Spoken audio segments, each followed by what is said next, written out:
shaking the basketball world as the Celtics have agreed to send their 2024 Finals MVP to the 76ers, their longtime rival, in exchange for a package headlined by 36-year-old Paul George. Boston had tried and failed to send Brown to Milwaukee for Giannis Antetokounmpo, but was outbid by Miami. In return for Brown, the Sixers get Paul George, who's 36 years old and entering his 17th NBA season. He's under contract for this year with a $56 million player option for next year. They're also going to receive 2 first-round picks in 2028 and 2031 and 2 second-round picks. Let's dive in. We've got a full crew here with us today. Shams, I want to begin with you. This is a 29-year-old player, an NBA Finals MVP, a 5-time All-Star. He's healthy. He's coming off a career year where he averaged 28 points per game, and this is the return that Boston got. Walk us through it. Empty the notebook. Whether it was personal situations between the two players or whether it was just the on-court basketball fit, the Celtics had just made the determination that moving forward they can no longer win a championship, clearly, with Jaylen Brown and Jason Tatum. The Celtics received calls on Jason Tatum over the last couple weeks. They shut those down completely, from my understanding. But when it came to Jaylen Brown, they were open to listening, and they have been for quite some time now. Remember, in 2022, they offered Jaylen Brown for Kevin Durant. This summer, they offered Jaylen Brown for Giannis Antetokounmpo. They missed out on both, and so it became about what can they get for him once the toothpaste was out of the proverbial tube. But why now? 3 years left on Jaylen Brown's contract. They go out seeking 4, 5 first-round picks in deals. It was very clear that Jaylen Brown felt a level of disrespect being thrown out there in trade talks. And, well, listen, the only way to make him feel better is by showing him the money in late July. 2 years, $145 million is what he was eligible for on an extension with the Celtics.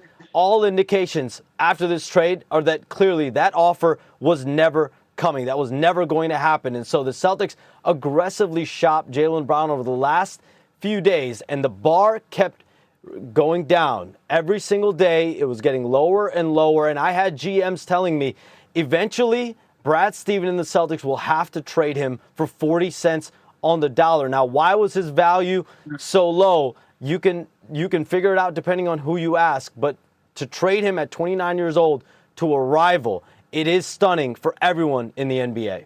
Excellent breakdown. Also, excellent suit. That color pops off the screen. Vince Goodwill, slide in here. You've been calling everyone you know in the league, trying to figure out how this makes sense. Make this make sense, because just 2 months ago, the Philadelphia 76ers fired Daryl Morey, the face of modern analytics in the NBA. And now, here we are 2 months later, trading for an analytically unfriendly player. Make it make sense for me.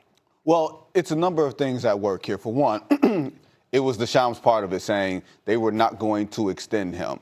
There's the other element of this that says Jaylen Brown was not asking for a trade out of Boston. As much as he was disrespected, he was not asking for a trade. But one thing that was clear, the Celtics understood that after this season, after the great season that Jaylen Brown had, they were going to be out of the Jaylen Brown business, whether that's trading him for Giannis Antetokounmpo or trading him for Paul George for a lot less value.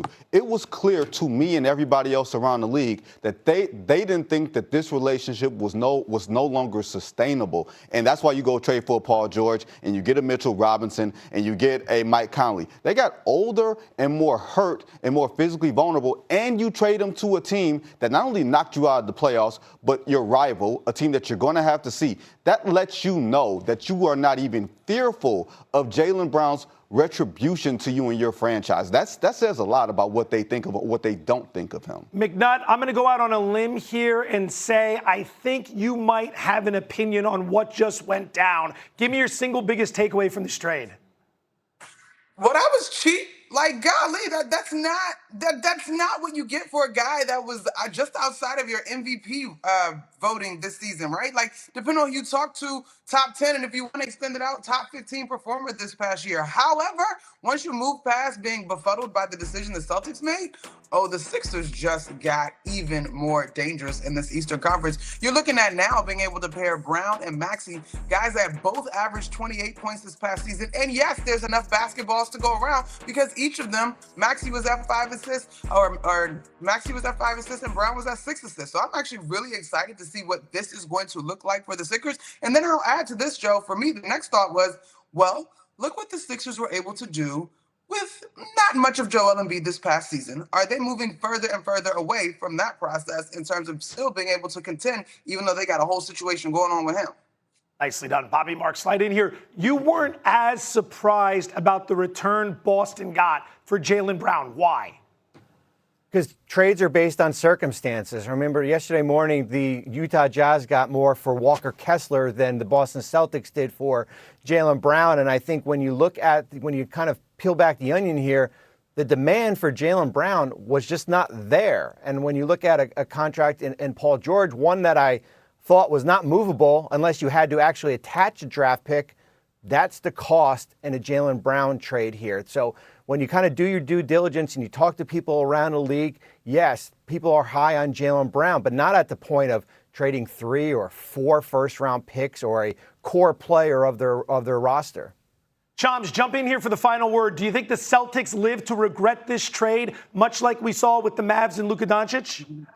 I mean, certainly there were people in that Celtics organization that knew how difficult of a move this is going to be in the short term and what it could mean for the long-term ramifications. But I got to say here, Bobby Marks, he got a little bit of flack last week for what he said, but Bobby Marks is just delivering the message that I have gotten, many of us have gotten. Now, teams make their assessments on players, and so clearly the market did not dictate a return of 4 or 5 first-round picks. So as many texts as I got and Bobby got last night, like, oh, how could Jaylen Brown go for Paul George and this return? It's like, okay, was there anything better out there? And the answer within the Celtics was no. We're running the floor with the latest in the NBA. We're going to start in Boston, where things remain up in the air with Jaylen Brown. Wendy, what are you hearing about what's going on with Brown and the Celtics? Well, when the pursuit of Giannis Antetokounmpo last week failed, the expectation was that the Celtics would have a bespoke trade conversation with Jaylen Brown, targeting a couple of teams where they liked the possible trade. And, Joe, it's not gone that way. The Celtics have ended up canvassing a large part of the league, in some cases, from what I am told, actually actively making offers involving Brown, not receiving offers. When you have a valuable asset, you usually sit back and receive. And that has left the impression that they're searching a little bit, as is the fact that they've been looking for large volumes of draft picks in return for Brown, just days after looking for a superstar player. So right now, I do think the Celtics are searching a little bit, and that has left some uncertainty. It has even raised the possibility that they would retreat totally and try to repair the relationship with Jaylen Brown. There's one way to do. It would be to give him a contract extension next month and a huge amount of money. That said, I do not think that situation is over. I still think they're looking, and I still think he could be traded. I want to bring in Tim and Vince in just a second, but does Boston need to trade Brown today before the start of free agency? No. Who would say that? They got, it's June 30th or whatever, June, and it doesn't matter. There's no deadline. All right, Tim, slide on in here. Is there still a market out there for Brown? And if so, how robust do you think it is after everything we've just watched the last few weeks? I mean, probably not at the price point that the Celtics have been trying to get. And look, Jaylen Brown's value is a very polarizing topic within the league and within the NBA community. The simple fact of the matter is this is a proven winner, a recent finals MVP, but the analytics-driven front offices would contend that he is overpaid on a supermax contract. But here the Celtics are. This is a guy in his prime, fresh off finishing 6th in MVP voting. How do you trade that guy and immediately get better? That is extremely difficult to do. You better get a lot in return. And as of right now, there's not a lot on the table. So if they decide they can't make a great move here, Vince Goodwill, did Boston damage this relationship to the point of no return, or do you think there's still a way that these two can come together and work together? Do you think that Jaylen Brown is the type of player that will take disrespect lightly and assume that just throwing money at me is going to fix it? Now, he may take it, but it doesn't mean that it's fixed. I am trying to figure out how the Boston Celtics managed to completely miscalculate this entire thing. right? When you think about you're putting yourself out there for Giannis, all well and good, but they didn't put all their chips to the center of the table like the Miami Heat did. When you do that, you know you are risking blowing up this relationship with this player who has helped you and accomplished so much. Subsequently, you have no clue exactly what you're looking for, what's on the market. Here's the one thing I will say. New ownership in Boston. You have two players in Tatum and Brown who are making nearly 67% of your salary cap. Add in Derek White, 85% of your cap is tied up in three players. Derek White did not have a great year. Jason Tatum is coming off an Achilles.